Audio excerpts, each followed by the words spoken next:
Ba, ba, ba, da, da, da. Good morning, everybody. It is a glorious Monday morning. I started to see the sun coming up, and it's cozy, and it feels nice and holiday-y here in Lakeland, Florida, where we're signing in from.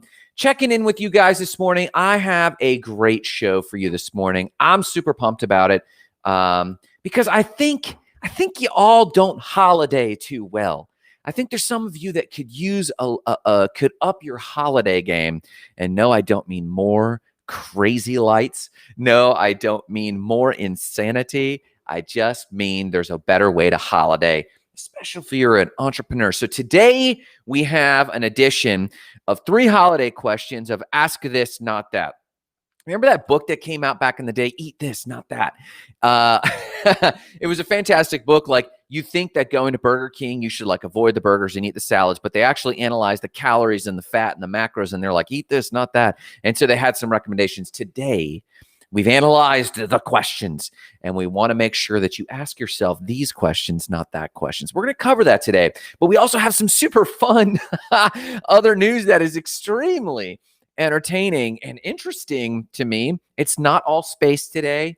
It's not all science today. We actually have some plant fun facts going on. And we also have the story of a rich heiress who stole $100 million in paintings. Why, you ask? We're going to cover that. Is she James Bond, you ask? 100%. We're going to cover that this morning. But before any of that, you and I both know what time it is, my friends. Yes, you do. It's time for a cup of gratitude. Ba, ba, ba, da, da, da. Let's do it.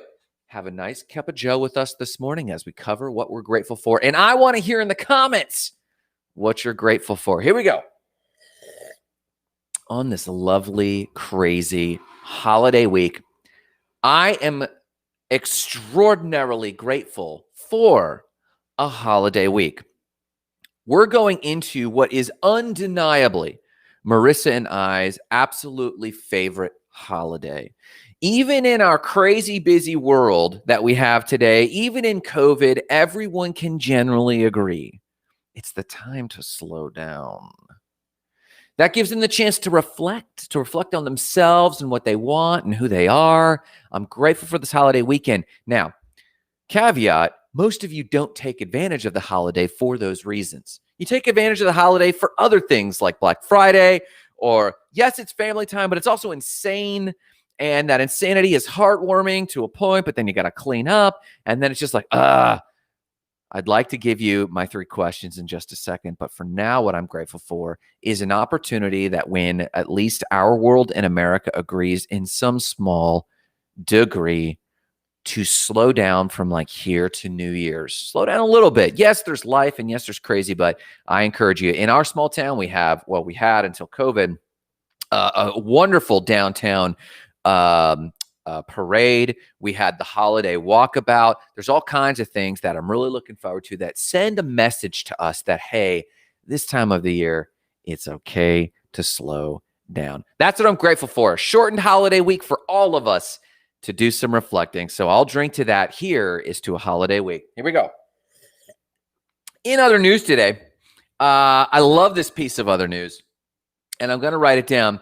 The rich heiress, yes, she was an heiress, who despised the rich and plundered their paintings to start a revolution. Yes, Rose Dugdale. In the 40s, I believe it was, Rose Dugdale. Good morning, Brock. I hope you're doing fantastic this morning, sir. Thanks for swinging by. Rose Dugdale was a rich heiress. She was a debutante. She went on to win her PhD, or earn her PhD in economics against her parents' wishes. They just wanted her to settle down and get married.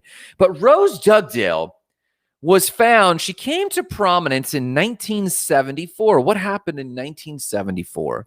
Well, a lovely baron, a lord, and his wife were sitting down to dinner, listening to their records play on the gramophone, when suddenly the door was kicked in northern England, well, actually in Ireland, and in rushed masked hooligans, and they tied the lord and the baron and the baroness up, And they turned the gramophone off, and they were brandishing guns and knives. And clickety-clack, in walks a woman in high heels who suddenly pointed at the paintings on the wall. Leave this painting, take that one. Leave this painting, take that one. And she cherry-picked. And the investigators discovered that she had taken, at the time, which was only worth $10 million. Today, it's worth $100 million worth of art. And they said, this was no uneducated person. It's one thing to know a Vermeer or a Picasso. It's another thing to know a Rubens. And that night, she had stolen, in one of the largest painting heists today. Good morning, sir. I see those deuces signs from Barack saying, peace, what up? Good morning. Boom. And Brock did the right thing and commented on the State of the Spark page. So thank you so much for that, Brock. So yes, this woman, Rose Dugdale, went from being a debutante and a rich heiress to actually being one of the world's most prolific art thief. And she would take this art and sell it on the black market to fund the IRA and pushing out the British. So yes, that is a piece. You got to check this out. I told Marissa, I turned to Marissa and I said, first off, number one, boom. I would open up our marriage for this person. That's step one. Step two, when is this movie coming out, my friends? Because this movie coming out would blow me away. Her name was Rose Dugdale. She became she started one of the most prolific art heists in the world, but she did it to fund the IRA and to throw off the capitalist bonds. So that's our first piece of other news. And then here we go. Other news, do plants have personalities? You betcha. Here we go. In today's edition of Do Plants Have Personalities, there is a researcher whose name I don't have. Let me give you the title here. Boom. And this researcher has been studying plants for 40 years. And this researcher has been the person who has discovered things such as plants responding to the slightest touch. Other things that these people respond to is plants know when the shade, he discovered this in his researchers. Sagebrush, he studied a lot about sagebrush. As well as a nearby plant. I can't remember off the top of my head, but he studied whether or not the brush knows the difference between a cloud is shading them versus when another plant is shading them. That's a bit of intelligence for a plant to have. And it's largely chemical intelligence, but it's intelligence nonetheless. He has studied that some species can recognize their genetic twin. So plants, like anything, compete for resources. And if a plant is next to a competing plant, it'll try to outgrow it and take over the sunlight and also take over the water resources. But this researcher has discovered that these plants can also discover when when their genetic identical is there. And instead of competing, they'll adjust themselves to compete for resources elsewhere, basically. It's like me and a friend both starting a website company, me recognizing it's one of my friends, and instead of continuing to compete with my friend, he and I shake hands and we actually start competing in different ways with the rest of the market. We basically collaborate. This researcher has spent a ton of time discovering how sage actually communicates with other sage bushes. Now, we know that plants communicate in general. We know that mycelium communicate, but to have sagebrush, which are plants that have a good distance between them, how they actually communicate. So this researcher is now posing the question, not only do these species behave this way because they're just programmed to act this way, but do individuals within the species respond slightly differently? And that would indicate to him a degree of personality. The parallels that this researcher has brought, this botanist has brought, are really starting to point out and make the case that, yes, indeed, plants are starting to show personality. It's a very intriguing article, and I pose this question mostly to Raz and not ingest, but in humor, to share with my vegan friends, what are we going to eat when we find out that plants actually have personalities? We already know that plants are alive, and some vegans said they only eat plants who have naturally given off their produce, so fruit and vegetables that have fallen from the plant are the only ones that they'll actually consume. And by that, then couldn't you also eat meat? It raises some interesting ethical questions, but of course, more than anything, it raises very interesting scientific questions like what in the world do plants talk about, and do they dream, and are they aliens? And should we definitely not make room for them instead of clear cut them? Because if they're intelligent in the way whales are intelligent, or in the way dolphins are intelligent, wouldn't we have more responsible practices for them? I think the answer is abundantly yes. But regardless of that, I think the science is extraordinarily interesting. So go ahead and read that Bloomberg article on plants having personalities. It's an interesting story arc on how we're growing our understanding of these awesome species. And in other news, number 3, how you can win $100 from Spark. Here we go. So for those who don't know, Marissa and I have an annual tradition around nearly all our holidays. And this tradition is called Opt Outside. Now, we did not invent this at all. In fact, a brand that Marissa and I passionately love is REI, and it's what we consider, not officially, but what we consider its sister company, Patagonia. Both of these companies have really put us on what's known as Opt Outside. Several years ago, Marissa and I moved from America. We moved away for a lot of reasons, a lot of political reasons, a lot of unrest, a lot of humanitarian reasons. But one of the reasons we often discuss is we cannot stand how America holidays. Yes, I verbed it. How America holidays is just not rejuvenating to the soul. And on this journey, we were like exploring different ways to celebrate holidays, specifically Thanksgiving and Christmas and the New Year's. I love to celebrate the New Year's by goal setting. And for those who want us to do a goal setting workshop where we actually pull out some of the Spark tools and materials, like our goal setting posters, like the Top 100 Dream Igniter, for those who want to do alignment with a group and really hammer out some of their ideas, let us know. We would love to arrange a New Year workshop retreat. We'll bring in breakfast and lunch, but that's just one way we like to celebrate the holidays differently. Marissa and I don't do gifts on the holidays for anyone, including each other, because we want to make sure it's a contemplative time. And Thanksgiving is actually our favorite holiday as it's come for over the years. Our Friendsgivings with our friend Eli. Gina says, yes, please. Duly noted, Gina. I see that Gina says, yes, please. Let's absolutely do that. Alignment is so important. But Thanksgiving has been great because we've spent it with Friendsgivings because our parents and family have been far and wide, and our parents work quite often with people so that they can enjoy their holidays. My dad works in nursing. My mom works in caregiving. We get it, right? Life demands a lot of us. And there was a lot of holidays that I would work at Starbucks, but since we've launched our own businesses and haven't worked for others for some time, me and Marissa really like the opportunity to wind down and spend calm, rejuvenating holidays. To that end, REI announced a few years back a hashtag. Sheila says, good morning, good topic. Good morning, Sheila. Thank you so much for stopping by. So for holidays, we do what's called Opt Outside. And REI started sharing a hashtag called hashtag Opt Outside. And specifically, this was to combat the insanity that is Black Friday. I picture Black Friday like an absolute annual purge climax of what we've been experiencing in politics for a few years now.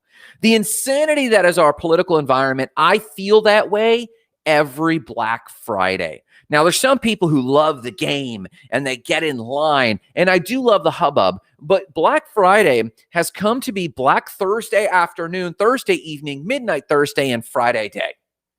Like it used to actually be a little fun. Now it's just sweaty and scary and super intense and ignorant. And I just can't handle that myself. I love Small Business Saturday. I've got love for Cyber Monday. But when REI announced Opt Outside, me and Marissa grabbed onto that. So whether we're in town or abroad or wherever we're at, me and Marissa always opt outside. So if we're in town, what that can often look like is Thanksgiving morning, we'll get up. We'll actually go for the longest hike we can tolerate. We'll start as early as possible. We'll bring water and we'll fast right up until mid-morning, where then I'll usually make something like French toast. And if we're having a Friendsgiving, we'll have friends over for like what is it? Oh, my what's the chocolate we do all the time? I cannot think of it. Marissa's favorite hazelnut chocolate. I cannot think of the name, but I do these French toast with that and hazelnuts on top and powdered sugar. And then we'll fast until evening, when we'll make a light Thanksgiving. One year the power went out in our whole neighborhood and Eli was over, and we walked down to the lake and we just continued of this very relaxing time where we read fiction or nonfiction and spend time together. Brock says, Black Friday honestly disgusts me. I feel the same. I feel bad for businesses that build themselves around it and people that are addicted to it. And I couldn't agree more, Brock. It's challenging to the soul. And shouldn't holidays be rejuvenating? And though I do know a lot of people get a lot of business from this day, we try to build a business around us not. We try to build a business around us actually spending time with one another. So Brock, I could not. Marissa says Nutella. I cannot believe I forgot Nutella. Yes, my love, it is Nutella. So I believe Thanksgiving should opt outside. So me and Marissa will go for miles and miles of hikes, and then we'll come back and eat lightly, and then we'll rest and read and write goals and clean the house and just stay calm and not worry about anything. We make sure we're together. And of course, we watch movies. We basically do our grocery shopping early in the week so that we can just take this downtime together. So I say all that to say this.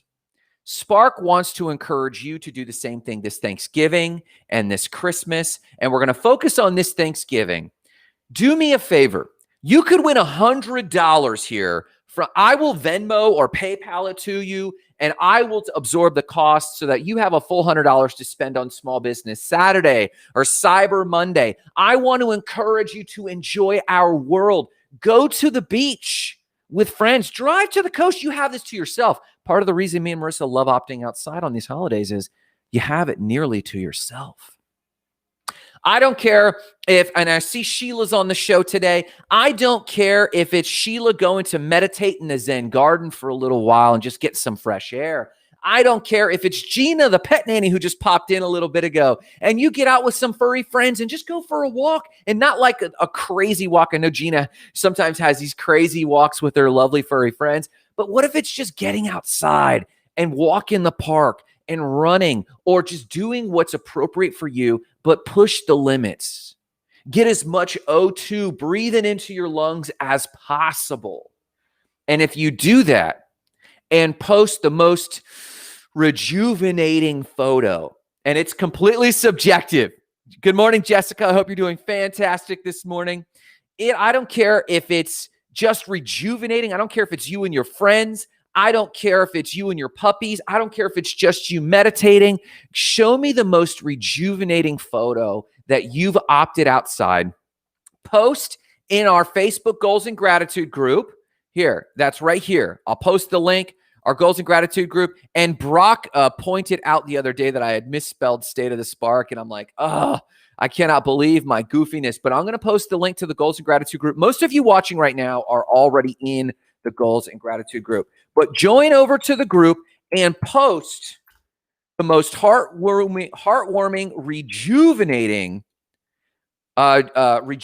photo, and we'll vote, and you'll win $100. I'll Venmo it to you. I'll PayPal it to you. Rut says, just getting outside. Just getting outside, out in nature, cures depression. Yeah, I think Marissa even pointed out an hour in nature can increase. If you're a productivity hound and you're just going to work during the holidays, an hour outside can increase productivity by up to 20%.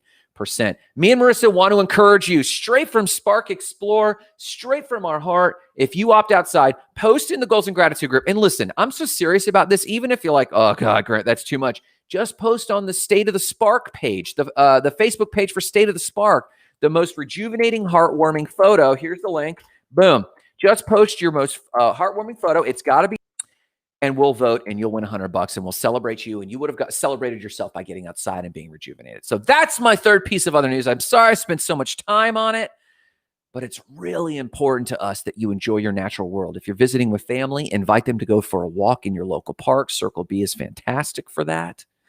If you're visiting with family and friends and they are homebodies, then just get out early. Get out at 6 a.m., walk around. We'll go for coffee Thursday morning, and we'll just see each other and hug a neck and connect if that's what you need. And then we're going to drive to Vero Beach and visit with our family in Vero.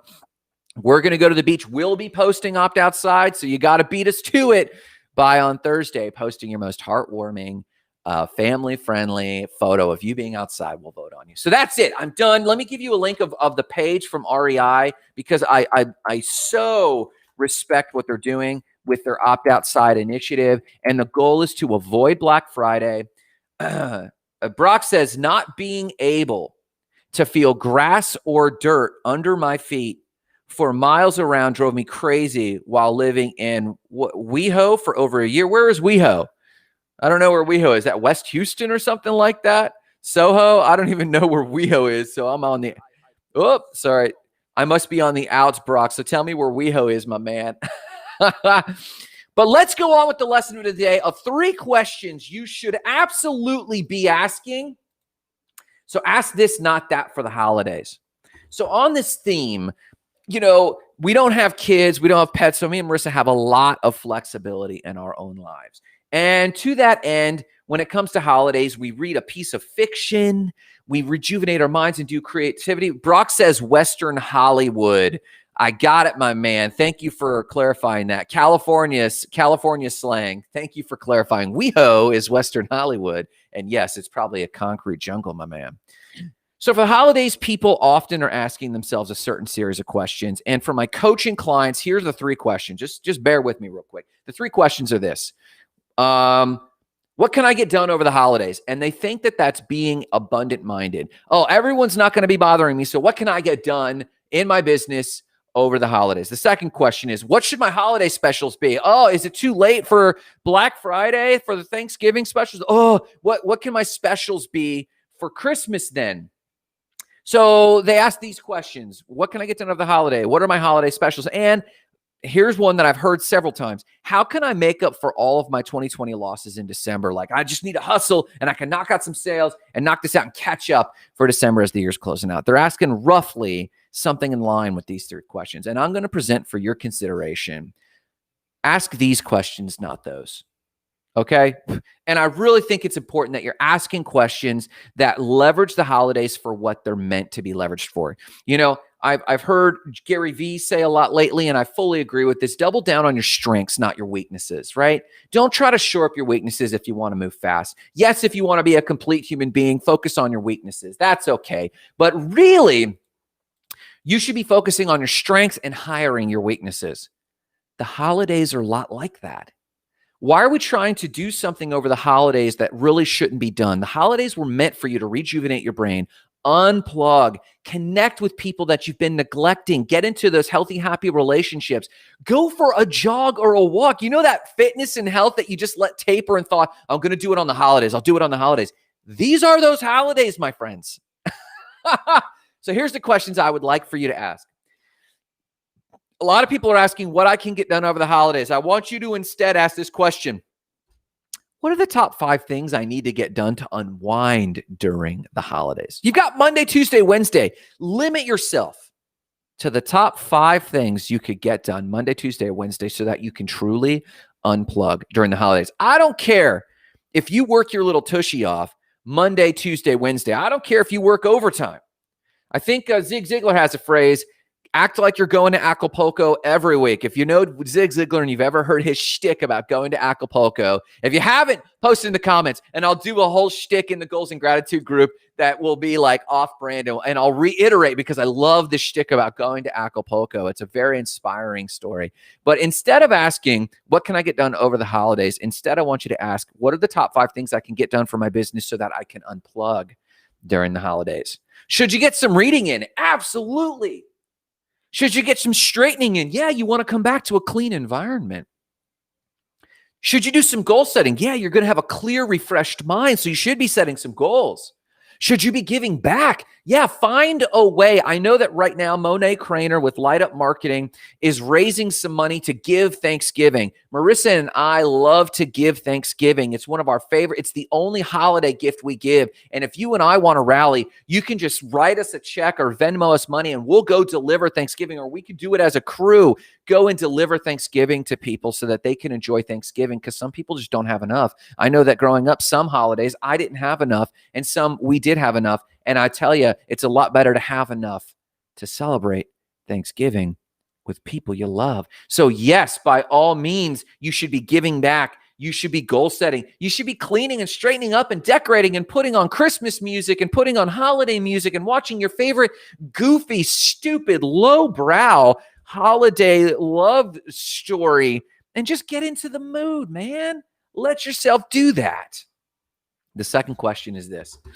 What some people are asking and shouldn't be is, what are my holiday specials?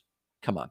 First off, you should have already asked that question. June is roughly the time you should be knowing what your market is going to be. June, July, August, you should have been coming up with the deal, the swag, setting up the system. In September, October, mid-October, you should have been advertising. And now you should just be in marketing mode. You shouldn't be rallying right now for what are my holiday specials. Instead, you should be asking, what is my holiday message to family, to friends, to clients, to potential clients? You know who's great about this? Robbie Sampson of the mortgage firm in Lakeland, Florida. I always get a physical letter from him in an envelope signed by him that he took time to sit down and write. And I'm committing right now. Hold me to this. I would rather give an encouraging message than send out all these coupons last minute, slapping together a marketing tool. And if you're a Spark citizen, you should value that more too. Okay, maybe you dragged your feet and you've got to put together some marketing. Maybe that's one of the top 5 things you're going to get done for the holidays. Shame on you if you do a Black Friday deal. I love you. I encourage you to do a Cyber Monday deal, a Small Business Saturday deal, or a Christmas deal. But please do not feed the beast. Feed the insanity. The toilet paper insanity of COVID is what happens every Black Friday. Don't feed that. So instead of asking, what are my holiday specials? Ask, what's my holiday message to my sphere of influence? Of course, you should be rallying around some of these other holidays. So of course, people are going to be looking for deals. But man, let people stay home with their family. Encourage your employees to stay home with their family. Encourage yourself if possible to say, and if not, that's okay. Maybe like I think Gina the pet nanny, I think she actually does some pet sitting so that other families can spend time with their families. Sure, by all means, that you might need to do that. But let's quit scrambling at this week. If we can agree, not what are my holiday specials, but what's my holiday message. And if you're a Spark citizen, I expect you to put out in some way, shape, or form. And I expect to be a recipient of what is your holiday message? What's the message to the world? Whether it's just a Facebook post or an actual Facebook Live where you actually record yourself a holiday message, or whether it's a letter, I don't care. I want to see a holiday message from you. What are you trying to speak out into life, into the world? I think it means so much more. That's the second question. The third is this. Some of you in my coaching are scrambling and going, Grant, how can I make up my year's worth of sales? How can I make those sales up right now? Instead, I want you to ask this. How can I plan for a stellar 2021? Instead of how can I make up all my losses from 2020, I want to hear how you're planning to have a stellar 2021. You see, a much better use of the holidays is not to scramble on sales and scramble trying to catch up this year. Come on.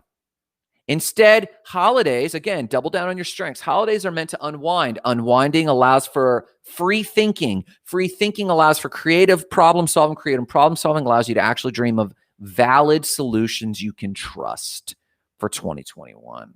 So instead of how can I make up my losses for 2020, how can I carve out time to plan for 2021? I'll tell you what I do. I pull down all my calendars that I neglected and filled out, and some got done and some didn't. I pull down all of my calendars and I actually pull out my Moleskine journal. Marissa, every year on my birthday, November 17th, Marissa gets me a brand new Moleskine journal. You can see it says 2021. On the holidays, I start filling this out with my big picture for 2021. I start coloring in some macro goals. I start doing this with my dream machine, which is in my backpack. I update my dream machine and I make sure I read it. I have a tradition of reading the quotes, the positive affirmations, the individual goals. This is what I do on my holidays. How can I plan for a stellar 2020? Not how can I catch up and make up the difference for 2020? Yes, we got a whole other month of sales. Sales are going to happen. Yes, a lot of coaches actually do a lot of their largest intake during the holiday, but most of you aren't coaches. Many of you are. And you can sell a lot, but don't scramble. That's going to happen anyway. Businesses need to blow out the end of year budget. They're going to be new goal setting. So you probably need to do some sales calls because people are going to be setting their budgets for 2021. And let's face it, if you are a coach, end of the year with a tough year, they're going to be investing a lot in coaches and trainers because they want clarity for 2021. That's what we do as coaches, is we help facilitate clarity. Sure, that's going to happen, but you don't need to desperately scramble to figure this out. You should be investing the holidays, this low time, to actually pause, breathe, and plan for a stellar 2020. Don't scramble running around. Listen, this is too late in the game for scrambling and fixing the year that we might have neglected a little bit because of COVID, or we might have been overwhelmed with all kinds of goofiness. That's okay. Let's plan for coming out of the gate strong in 2021. So in the Spark system, in Spark, we have Spark Your Vision, Ignite Your Success, Explode Your Significance, and Radiate Purpose. Winter season is Radiate. And Radiate is reflective. It's a winter season. That's why it's blue. In the Spark system, you see the logo here. The blue in the logo represents the Radiate season. And you breathe. You can also see this over here in this pillar right here. This is a blue pillar. It means radiate, meaning we scrambled in the spring. We worked our butts off in the summer and fall. In the fall, we actually reflected and gave back. We're moving to a Thanksgiving season when hopefully you're giving back. It's called Explode Significance, where you take what you've learned about goal setting, you take what you learn about success, and you make it about others. Maybe you give a little bit of extra time off. Maybe you give a little bit of a bonus in that time of year. Hopefully you give away Thanksgivings, and hopefully you celebrate time with people and buy someone dinner and just look at them over the table and make eye contact and connect. That's Explode Significance. Radiate Purpose is when you take a hot cocoa or a coffee and you sit back and you sip. You read some books you've been meaning to catch up on. You review your journal entries for the year. You get contemplative. You realize who you've become. You get honest about your failures. You get passionate and honest about your wins. You celebrate your wins. And you get gut level honest about what you really want from the world. And you have a low, true burning, an icy cold, true winter burning for what's going to happen in spring. That's what Radiate's all about. And that's what the holidays are all about. So here's these 3 questions again. Instead of asking, what can I get out of the holiday? What can I get done over the holiday? Ask, what can I get done before the holidays kick in? What are my top 5 things? And let me just knock them out passionately and truly go on holiday vacation this weekend. Instead of asking, what are my holiday specials? You should have done it before. We'll plan on it next year. Instead, ask, now I'm in the funnel. These last 3 days, I need to be asking myself, what's my holiday message to my family, friends, and clients? Instead of saying, how can I make up my losses for 2020? Instead of asking that goofy question, ask yourself, how do I plan for resounding success in 2021? What am I going to do about my fitness and health? What are the new healthy, happy relationships or the renewed healthy, happy relationships I'm going to form? What's the work I enjoy that I'm just going to passionately give myself to, not try to escape from, but level up to? And then what is my spiritual growth I'm going to have for 2021? We'll talk more about goal setting another time. But ask these questions and I'll tell you how it all starts. It's Monday. Put on your calendar Thursday morning. Whatever time is a natural time for you to wake up without alarms. For me and Marissa, we wake up without alarms between 5 and 6. With you, put it on the calendar without alarms. How do I wake up, have a cup of coffee and water, and go and get outside for a few hours? Bring a book if you can't walk. If you're not healthy enough to walk a lot, just get out and bring a book and meditate and just be outside. Bring a cup of water, bring a cup of coffee. Put it on the calendar now. And you're going to get more out of your holidays than you have the last few years. Listen, I love you guys. I want you to have a killer week. Get a whole week's worth of passionate, abundant work done Monday, Tuesday, Wednesday. Knock it out. Enjoy the fact you're knocking it out so that you're going to truly unplug Thursday, Friday, and then maybe we'll see you again. Maybe Thursday. Maybe I'll see you for a Small Business Saturday and see you around Lakeland if you're a hometown person, but I'll see you online this week. If you need any support, any help, visit us at the Goals and Gratitude group. I've put the link in the show notes today. If you need support, visit us at stateofthespark.com. But remember to get reflective and to start prepping your soul, start prepping your spirit for a truly rejuvenating holiday. I love you guys. Have a fantastic, productive day, and share this video with someone who needs to hear it. Thanks so much.